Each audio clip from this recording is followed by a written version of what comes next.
بسم اللہ الرحمن الرحیم۔ السلام علیکم۔ میں پیدا ہی بد نصیب ہوئی تھی، ایسا میں نہیں میری ماں مجھے کہتی تھی۔ پہلے تو جب بھی میری ماں مجھے ایسا کہتی تو میں غصے سے پاگل ہو جاتی اور اماں سے لڑنے جھگڑنے لگتی تھی۔ پتہ نہیں اماں تو میری کیسی ماں ہے، اللہ سے دعاؤں کے بجائے میرا اچھا نصیب لکھوانے کے بجائے تو مجھے بد نصیبی کے طعنے دے دے کر میری بد نصیبی پر مہر لگانا چاہتی ہے۔ آخر ایسا کیا ہو گیا ہے میرے ساتھ جو میں بد نصیب ہوں؟ میری بات کے جواب میں اماں روتے ہوئے کہتی کہ ایک نشئی کے گھر میں بیٹی کا پیدا ہونا اس کی بد نصیبی ہی تو ہوتی ہے۔ لو بھئی، یہ بھی عجیب منطق ہے، نشہ تو ابا کرے اور بد نصیب ہو اس کی بیٹی۔ اماں نشہ کرنے والا برا ہے، ابا کرتا ہے نشہ، تو یہ طعنہ بھی ابا کو ہی دیا کر، مجھے پاگل مت کر۔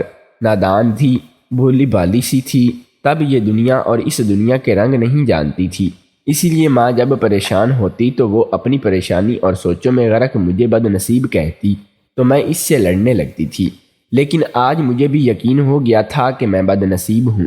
یہ آدھی رات کا وقت تھا، رات مکمل اندھیری تھی۔ اس رات کی طرح ہی میرا نصیب بھی مکمل تاریکی میں ڈوبا ہوا تھا، اور میں اکیلی بے بس اور بے یاروگار مددگار اپنوں کی ستائی ہوئی بے بسی سے آنسو بہا رہی تھی کہ اچانک کسی نے میرے کاندھے پر اپنا ہاتھ رکھا۔ میں نے ڈرتے ہوئے مڑ کر دیکھا تو میری چچی کھڑی تھی۔ چچی کو دیکھتے ہی میرے آنسو مزید روانی سے بہنے لگے تھے۔ آخر ماں کے بعد میری چچی ہی تو تھی جسے میں اپنی حقیقت کا آئینہ دکھایا تھا، اور اب میں تنہا کھڑی آنسو بہا رہی تھی۔ ایک بار تو میرا دل چاہا کہ میں چاچی کی طرف سے منہ پھیر لوں اور ان سے بھی کبھی زندگی بھر بات نہ کروں، لیکن دوسرے لمحے میں نے آنے والے خیالات میں مجھے چچی کی طرف پلٹنے پر مجبور کر دیا تھا، کیونکہ چچی اگر مجھے حقیقت سے آگاہ نہ کرتی تو میں اب تک کسی اندھے کنویں میں گر چکی ہوتی۔ چچی بہرحال میری محسن تھی، اور میں نہیں جانتی تھی کہ چچی میرے اوپر ایک اور احسان کرنے جا رہی ہے۔ اس نے مجھے کنویں میں گرنے سے تو بچا لیا ہے، ساتھ ہی اس نے مجھے کھائی میں بھی گرنے سے بچا لیا ہے۔ میں حیرت سے چچی کی طرف دیکھ رہی تھی، یہ بلا یہ سب کیوں کر رہی تھی؟ ابا سارا دن چارپائی پر پڑا سارے گھر میں نحوست پھیلاتا رہتا تھا، اماں 1 سے 2 گھروں میں کام کر کے گھر کے تمام ہم 3 لوگوں کے لیے کھانے کا انتظام کر رہی تھی، اور ابا دن ڈھلتے ہی اٹھ بیٹھتا اور سرے شام ہی اپنے جیسے نشئی دوستوں کے ساتھ گکی کی نکڑ پر جا کر جوئے کی بازی لگا کر بیٹھ جاتا تھا۔ محلے کے شریف لوگ کبھی آرام سے سمجھاتے، کبھی گالی گلوچ کرتے، کئی بار پولیس کی دھمکی بھی لگاتے، لیکن نہ ابا گلی میں تماشا لگانے سے باز آتا اور نہ ابا کے دوست کوئی شرم و حیا کرتے تھے۔ آخر محلے والوں نے بھی تھک ہار کر کہنا چھوڑ دیا تھا۔ اس ماحول میں رہتے ہوئے، سب دیکھتے ہوئے، میں نے بچپن سے ہی جوانی میں قدم رکھ دیا تھا، اور اب میں 15 سال کی ہو گئی تھی۔ یہی وقت تھا جب اماں نے مجھے دیکھ کر پریشان ہونا شروع کر دیا تھا اور مجھے بد نصیب بھی کہنے لگی تھی۔ دوسری طرف ابا ویسا ہی تھا، اپنے جوئے اور نشے کے مست میں دنیا میں اگر بم بھی پھٹ جاتا تو کوئی فرق نہ پڑتا۔ لیکن یہ میری بہت ہی بڑی غلط فہمی تھی۔ میں تو ہمیشہ سے ہی نادان تھی، دنیا اور اس کے رنگ سمجھ نہیں پائی تھی، ورنہ ابا کو ضرور پہچان لیتی۔ ماں البتہ میری طرح بے وقوف اور کم عقل نہیں تھی، اور پھر زندگی کے 20 سال اماں ابا کے ساتھ ہی گزارے تھے۔ اماں تو ابے کی رگ رگ سے واقف تھی، تبھی تو اماں نے ابے کی آنکھ کے بدلتے رنگ فوراً پہچان لیے تھے۔ تب سے ماں بلائی بلائی سی پاگل سی ہوئی پھرتی تھی۔ ہمسایوں کی چند عورتوں سے بھی اماں نے کچھ بات چیت کرنا شروع کر دی تھی، لیکن پتہ نہیں کیا بات کی تھی کہ ماں جیسے ہی مجھے دیکھتی تو خاموش ہو جاتی۔ نہ جانے ایسی کون سی راز کی بات تھی جو اماں مجھ سے چھپا لیتی تھی۔ میں نے چند بار ماں سے پوچھا کہ وہ ہمسائے کی رشیدہ خالہ سے کیا کہتی رہتی ہیں، لیکن اماں نے مجھے ڈانٹ دیا، اپنے کام سے کام رکھا کرو، بڑوں کی باتوں میں اپنے ناک نہ گھساؤ، چھوٹی ہے تو چھوٹی بن کر ہی رہا کر، میری ماں نہ بنا کر۔ اماں نے تو اتنا زور سے ڈانٹا تھا کہ میں ڈر سے خاموش ہو گئی تھی، اور پھر دوبارہ کبھی ماں سے کچھ نہیں پوچھا تھا۔ لیکن پھر ایک دن اچانک ہی مجھے معلوم ہو گیا کہ اماں رشیدہ خالہ سے کیا کہتی رہتی ہیں، لیکن افسوس کہ میں اماں کو کوئی فائدہ نہیں ہوا تھا۔ اور اس دن مجھے بھی معلوم ہو گیا تھا کہ میں بد نصیب ہوں۔ وہ میرے لیے ایک سیاہ دن تھا۔ ابا کی نظر بدل گئی تھی۔ اب وہ دن بھر سویا نہیں رہتا تھا بلکہ گھر پر رہتا اور مجھے دیکھتا رہتا تھا۔ میں نے قد کاٹ اچھا نکالا تھا، رنگ بھی میرا گندمی تھا، اور اس پر نوخیز جوانی تو ویسے ہی قیامت ہوتی تھی۔ ابا مجھے تاڑتا، کچھ سوچتا اور پھر مسکرانے لگتا۔ یہ ابا کی مسکراہٹ ہی جس نے اماں کا دل ہلا دیا تھا اور اماں کو آنے والے طوفان سے وقت سے پہلے ہی باخبر کر دیا تھا۔ لیکن افسوس کہ اماں اس طوفان کے آگے کوئی بند نہیں باندھ سکی اور میں اس طوفان میں بہہ گئی تھی۔ آخر میری زندگی برباد ہو گئی تھی اور ماں کی بات ٹھیک ثابت ہوئی تھی۔ میں بد نصیب تھی کیونکہ میں ایک نشئی اور جواری انسان کے گھر میں پیدا ہوئی تھی اور ابا نے میرے ساتھ وہی کیا تھا جو ایک جواری کرتا ہے۔ ساری زندگی تو گزر گئی تھی ابا کی گھٹیا نشہ کرتے ہوئے اور بیٹھ کر 100-200 کی آوازیاں لگاتے ہوئے گزر گئی تھی۔ اب جیسے ہی ابا نے مجھے دیکھا، ابا کو لگا کہ سونے کی چڑیا ابا کی مٹھی میں آ گئی ہے اور ابا اب جیسے چاہے میرا استعمال کر کے بڑی سی بڑی بازیاں بھی لگا سکتا تھا اور ہاتھ لگ جائے تو کوئی بڑا سودا بھی کر سکتا ہے۔ ابا کی یہی سوچ تھی جو اس کے چہرے پر مسکراہٹ لے آتی تھی، اور یہ کمینگی سے بھری ہوئی مسکراہٹ بھی تھی جس میں ابا کو باخبر کر دیا تھا کہ ابا کیا کرنے جا رہا ہے۔ تبھی تو اماں نے سوچا تھا کہ ابا کا داغ لگنے سے پہلے ہی میری کسی مناسب جگہ پر شادی کر کے، اور اس کے لیے اماں نے آس پڑوس کی عورتوں سے اٹ کرنا شروع کر دی تھی۔ اسی دوران اماں کو خالہ رشیدہ بھی ملی تھی۔ وہ رشتے کروانے کا کام بھی کرتی تھی اور اماں کو لگا تھا کہ گپ اندھیرے میں خالہ رشیدہ امید کی واحد کرن ہے۔ لیکن افسوس کہ جب نصیب لکھے جا چکے ہوں، تقدیر طے ہو چکی ہو، تب امید کی آخری کرن ہو یا امید کی ایک ساتھ سو کر نہیں روشن ہو، سب بجھ جاتی ہے اور تقدیر کی کلک ظاہر ہو کر ہی رہتی ہے۔ میرے اور اماں کے ساتھ بھی یہی ہوا تھا۔ خالہ رشیدہ نے کچھ رشتے دکھائے تو تھے لیکن وہ سارے ہی بے جوڑ تھے۔ ایک رشتہ میرے جوڑ کا بھی کہیں سے نکل ہی آیا تھا، لیکن جب تحقیق ہوئی تو معلوم ہوا تھا کہ لڑکا جواری ہے، اور یہ تو کھائی سے نکل کر کنویں میں گرنے والی بات تھی۔ اس لیے اماں نے انکار کر دیا اور اسی بھاگ دوڑ میں ابا کا بھی موقع مل گیا تھا، وہی شیطانی موقع جس کی تاڑ میں ابا نہ جانے کب سے بیٹھا ہوا تھا۔ ایک کالا کلوٹا موٹا سا مرد تھا جو اس دن ابا کے ساتھ گھر پر آیا تھا، اور ابا نے آتے ہی ماں سے کہا تھا کہ تیری بیٹی بیاہنے لگا ہوں، راج کرے گی راج، اتنے پیسے والے لوگ ہیں کہ ساری زندگی بھی اڑاتی رہے گی تو ختم نہیں ہوں گے۔ اماں نے جواب میں کہا تھا کہ تو نے اپنے نشے کے لیے ان سے کتنے لیے ہیں؟ تب ابا بہت ہی مکروہ کہکا لگا کر ہنسا تھا۔ زندگی میں پہلی بار موقع ملا ہے، اسی لیے سستا سودا میں بالکل بھی نہیں کیا۔ پورے 50 لاکھ کی رقم لگی ہے۔ آج معلوم ہوا کہ بیٹی پیدا کرنے کا بھی نقصان تو نہیں ہوا بلکہ یہ تو بیٹے سے بھی زیادہ فائدہ مند ثابت ہوئی۔ ابا مکروہ کہہ کے لگا رہے تھے اور اماں اسے جھولیاں اٹھا اٹھا کر بددعائیں دے رہی تھی۔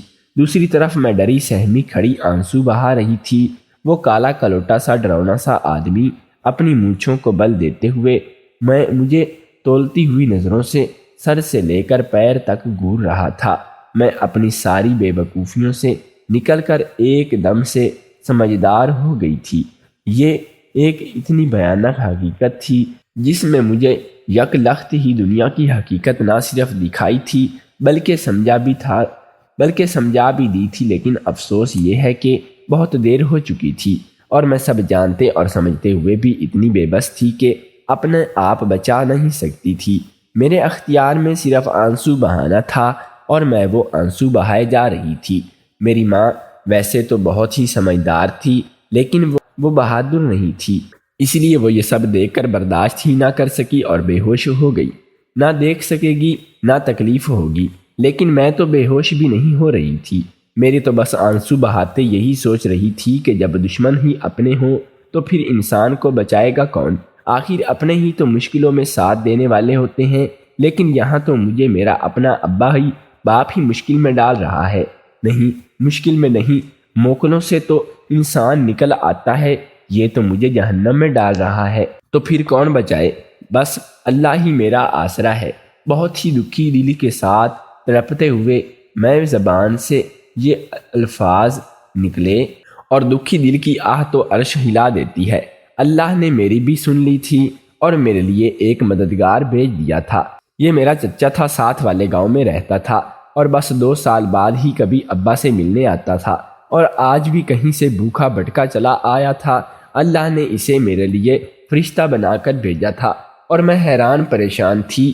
چچا نے گھر میں قدم رکھتے ہی بھانپ لیا تھا کہ یہاں کوئی گڑبڑ ہے، اور پھر خالہ رشیدہ نے چچا کو ساری بات بتا دی تھی۔ چچا سنتے ہی اس موٹے کالے کلوٹے آدمی کے پاس گیا، اور تقریباً 10 منٹ تک چچا اس سے کوئی بات کرتا رہا، اور پھر وہ آدمی مجھے لیے بغیر ہی واپس چلا گیا۔ اب یہ دیکھ کر پاگل ہو گیا، ابا اور چچا کو گالیاں دینے لگا۔ انہیں موٹی آسامی ابا کے ہاتھ سے نکل گئی تھی۔ چچا نے ابا کو بکھرے جھکتے چھوڑ دیا اور مجھے لے کر اپنے گاؤں کی طرف چل پڑا۔ چچا سارا راستہ ابا کو گالیاں دیتا رہا تھا، اور میرے سر پر شفقت سے ہاتھ رکھ کر بار بار مجھے تسلی دیتا کہ مجھے رونے اور پریشان ہونے کی ضرورت نہیں ہے، میں اب اپنے چچا کے ہاتھ میں محفوظ ہوں۔ ہم 2 گھنٹے میں چچا کے گاؤں پہنچ گئے۔ معلوم نہیں کہ ماں کے پیچھے سے کیا حالت کیسی تھی اور اسے ہوش آیا بھی تھا کہ نہیں۔ چچا کے گھر میں 2 ہی لوگ تھے، ایک چچا اور دوسری چچی۔ چچا نے مجھے دیکھ کر پہلے ہی تو حیرت کا خوب اظہار کیا، لیکن جب اسے چچا کی زبانی ساری حقیقت معلوم ہوئی تو مجھے اپنے گلے سے لگا کر تسلی دینے لگی۔ اچانک چچی نے ایک سوال کیا جسے سن کر چچا چونک گیا تھا، پھر چچی کو ٹال کر نماز پڑھنے کا کہہ کر مسجد چلا گیا، اور میں چچا کو دیکھ کر غیر ارادی طور پر ابا اور چچا کو موازنہ کرنے لگی۔ کہیں میرا ابا تھا اور جواری کہاں میرا ابا تھا جواری اور نشئی جو اپنی بیٹی تک کو بیچ رہا تھا، اور دوسری طرف چچا تھا جو ابا کا ہی سگا بھائی تھا اور کتنا نیک اور اچھا انسان تھا۔ چچی مجھے افسردہ دیکھ کر میرا دل بہلانے لگی اور تسلی دینے لگی تھی۔ چچی کے رویے سے بھی مجھے کافی حوصلہ ہوا تھا، میں مطمئن ہو گئی تھی۔ آخر اللہ نے مجھے برباد ہونے سے بچا لیا تھا۔ بس ماں کی فکر تھی، لیکن اب مجھے یقین ہو گیا تھا کہ ایک دن میں ماں کے پاس ضرور جاؤں گی۔ اللہ میری دعا ضرور قبول کرے گا۔ چچا کے گھر میں میرے دن رات بہت اچھے گزر رہے تھے۔ چچی کا رویہ بھی میرے ساتھ بہت اچھا تھا، لیکن پتہ نہیں چچی کو کیا مسئلہ تھا۔ چچا کو کہتی تھی تو کبھی مجھے عجیب نظروں سے دیکھ کر کہتی کہ بہت بھولی ہو، لوگوں پر کیسے بھروسہ کر لیتی ہو، بھروسہ کرنا اچھا نہیں ہوتا۔ میں چچی کی بات سن کر سمجھی تھی کہ چچی کی طرف دیکھتی نہ جانے کیوں مجھے خوف سا آنے لگتا، اور میں یہ جرات ہی نہیں کر پاتی تھی کہ چچی سے پوچھوں کہ وہ ایسا کیوں کہہ رہی ہے۔ چچی بھی شاید سمجھ گئی تھی کہ میں اشاروں کے نعیوں کو سمجھ نہیں پا رہی ہوں، اسی لیے ایک دن چچی نے مجھے سے کھل کر بات کی تھی۔ چچی کی بات سن کر مجھے ان پر شدید غصہ آیا تھا، اور میرا دل کیا تھا کہ میں انہیں نہ صرف خود کھری سناؤں بلکہ چچا کو بھی ان کی شکایت لگا دوں، لیکن میں نے خود پر ضبط کیا اور خاموشی رہی۔ چچی بھی مجھے خبردار کر کے اٹھ گئی تھی۔ میں سارا وقت عجیب سی حالت میں رہی، کبھی چچا پر غصہ آتا تو کبھی اماں کی یاد آنے لگتی۔ ایسے ہی دن گزر گئے، اور جیسے ہی رات ہوئی میرے ذہن میں چچی کی کہی بات گونجنے لگی تھی کہ تیرا چچا تم پر بری نظر رکھتا ہے۔ میرے رونگٹے کھڑے ہو گئے اور مجھے ابا یاد آ گیا، کیسے وہ مجھے بیچ رہا تھا اور بڑے فخر سے سودا کر رہا تھا، تو چچا بھی تو ابا کا ہی بھائی ہے۔ میرے ذہن میں خیال آیا تھا اور میں چوکنا ہو گئی۔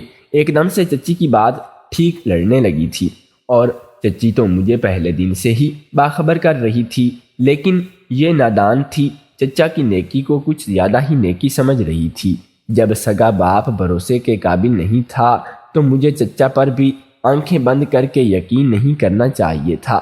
میں نے چچی کی بات مانتے ہوئے کھوج لگا کر سوچا، لیکن میں بھلا یہ کیسے کر سکتی تھی؟ چچا کی جاسوسی کرنا میرے لیے ممکن نہیں تھا، لیکن قدرت نے مجھے یہ موقع دے ہی دیا تھا کہ سچ خود ہی میرے سامنے اشکار ہو گیا، اور میں ایک بار پھر اپنوں ہاتھوں برباد ہونے سے بچ گئی تھی۔ چچا اس رات گھر پر نہیں تھے، تو میں نے چچی کے کمرے میں چچی کے ساتھ ہی سو گئی تھی۔ آدھی رات کے وقت چچا گھر آنے اور انہوں نے دروازے کی کنڈی گرائی جس کے شور سے میری آنکھ کھل گئی۔ اس سے پہلے کہ میں بستر سے اٹھتی چچا کا فون بجنے لگا۔ میں بستر پر ہی بنا حرکت کیے لیٹی رہی۔ چچا نے فون پر بات کرنا شروع کی تو مجھے رواں رواں کا بن گیا۔ جیسے جیسے سنتی گئی میرے ہوش اڑ گئے۔ چچا بات کرتے کرتے کمرے سے باہر نکل گیا۔ میں بھی دبے پیر اٹھی اور باہر نکل گئی۔ چچا نے بات مکمل کر کے فون بند کیا اور اپنے کمرے میں چلے گئے۔ میں وہیں کھڑی رہی کہ چچا کو بالکل بھی معلوم نہ ہو سکا کہ میں نے ان کی باتیں سن لی ہے، اور میری حالت تو اتنی بری تھی کہ سب کچھ جانتے ہوئے میں سمجھ گئی تھی کہ سب کچھ جانتے ہوئے بھی سمجھ ہی نہیں پا رہی تھی۔ بس ماں کی باتیں یاد آ رہی تھیں۔ وہ کہتی تھی کہ میں بد نصیب پیدا ہوئی ہوں، اور وہ بالکل ٹھیک کہتی تھی۔ ایک طرف سے دھوکہ کھایا تو دوسری طرف سے پہنچ گئی، اور وہاں تو میں خود کو محفوظ سمجھ رہی تھی، لیکن یہاں تو پہلے سے ہی بڑا دھوکہ تھا جو مجھے ملنے لگا تھا۔ لیکن نہیں، قدرت شاید ابھی مجھ پر مہربان تھی۔ وہ مجھے آزمائش میں ڈال رہی تھی تو میرا ساتھ بھی دے رہی تھی۔ وہ مددگار بھیج دیتی تھی، اور اب جب چچی میرے پیچھے آئی تو مجھے یقین ہو گیا کہ اللہ میری مدد کرے گا۔ لیکن پھر اچانک ایک سوال اٹھا، مجھے پریشان کرنا شروع کر دیا۔ چچی بھلا میری مدد کیوں کر رہی تھی؟ کیا چچا کی طرح اس کا بھی کوئی مفاد تھا؟ اور میں نے چچی سے پوچھ ہی لیا تھا، اور چچی کے جواب نے مجھے حیران کر دیا تھا۔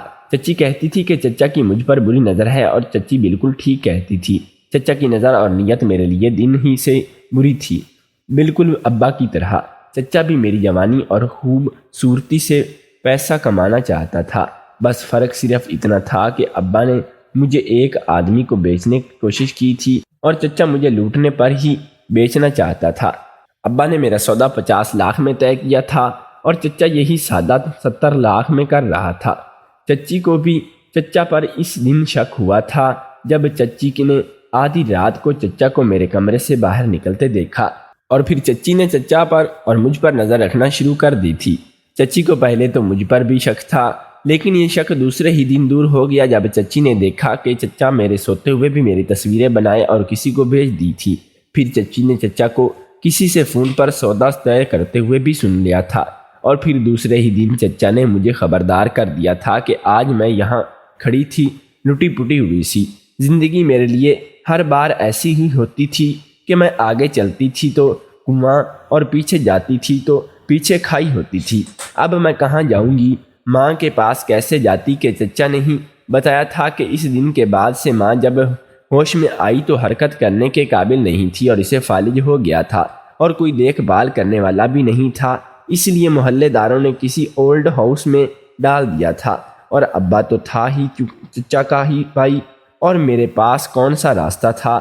اور تب ہی چچی نے ایسی بات کی کہ میرے چاروں طرف پھول ہی پھول کھل اٹھے تھے، اور ساتھ ہی اندیشے نے سر اٹھایا۔ اور جب میں نے سوال کیا تو چچی نے کہا کہ نیکی اللہ کی توفیق سے، اور بدی انسان شیطان کے پیچھے لگنے سے کرتا ہے، اور جب باپ گناہ کرتے ہیں تو بیٹیوں کو ان کی سزا بھگتنی پڑتی ہے۔ میرے پیٹ میں بھی تمہارے چچا کی بیٹی ہی پل رہی تھی، اور میں نہیں چاہتی تھی کہ تمہارے چچا کا لالچ اور اس کے گناہ کی سزا میری بیٹی کو ملے۔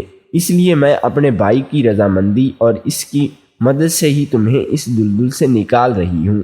دراصل میرے پاس کوئی راستہ تو تھا نہیں جہاں چل کر میں خود محفوظ کر پاتی، لیکن اللہ کے ہاتھ میں سارے خزانوں کی چابیاں، اور اللہ نے اس میں سے ایک وسیلہ میرے لیے بھی بھیج دیا تھا۔ چچی نے اپنے بھائی سے میرا نکاح کروا دیا، اور پھر میرا شوہر مجھے ان جھوٹے لوگوں سے دور ایک پرسکون جگہ پر لے آیا، اپنے گھر میں، یہاں پر ہر طرح سے محفوظ تھی، اور اپنے گھر اور شوہر کی محبت کی مالکن بھی تھی۔ اس لیے ساتھ ہی میں چچی اور ان کے ننھی بیٹیوں کے لیے بھی دعا گو تھی۔ جیسے چچی نے مجھ پر احسان اور نیکی کی رحمت، ویسے ہی اللہ تعالیٰ نے ان دونوں ماں بیٹی کا مددگار ہو، اور بے شک کچھ بھی ہو جائے، دنیا اچھے اور احساس کرنے والے لوگوں سے کبھی خالی نہیں ہوتی۔ اگر آپ کو ہماری ویڈیو پسند آئی ہو تو ہمارے چینل کو سبسکرائب کریں، اور ساتھ میں موجود گھنٹی کے بٹن پر دبا دیں تاکہ تمام نئی ویڈیوز کی اپڈیٹ سب سے پہلے آپ تک پہنچ سکے۔ ملیں گے کل ایک نئی ویڈیو کے ساتھ، تب تک کے لیے شکریہ۔ اللہ حافظ۔